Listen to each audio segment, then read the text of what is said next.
2 minutes pour comprendre. Aujourd'hui, l'hygiène des mains. Je suis avec Karine Laurent. Karine Laurent, vous êtes pharmacienne. Alors, pourquoi c'est important l'hygiène des mains? C'est important tout simplement parce que c'est un vecteur de contamination et tous les jours, il y a vraiment de nombreuses opportunités de se contaminer. Alors, on va en parler, mais c'est un vecteur de contamination. C'est-à-dire, qu'est-ce qu'il y a sur les mains? Il y a des bactéries, des virus, des poussières, qu'est-ce qu'il y a quoi? Plein de choses, des virus, des bactéries, des poussières et qu'effectivement, en fonction aussi de notre état de santé, il va y avoir plus ou moins des conséquences derrière.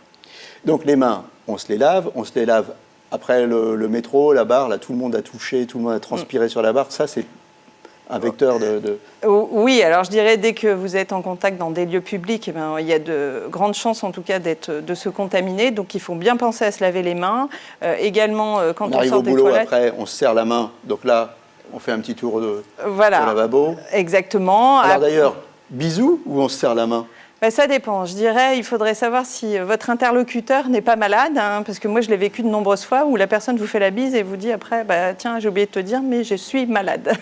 Du style, j'ai une gastro. Voilà. Ouais. Donc on se serre la main, c'est quand même un petit peu mieux. Voilà, on se serre la main, on se lave les mains quand on sort des toilettes, bien évidemment. On se lave les mains combien de fois par jour à peu près? Je dirais autant de fois qu'il y a de situations à risque.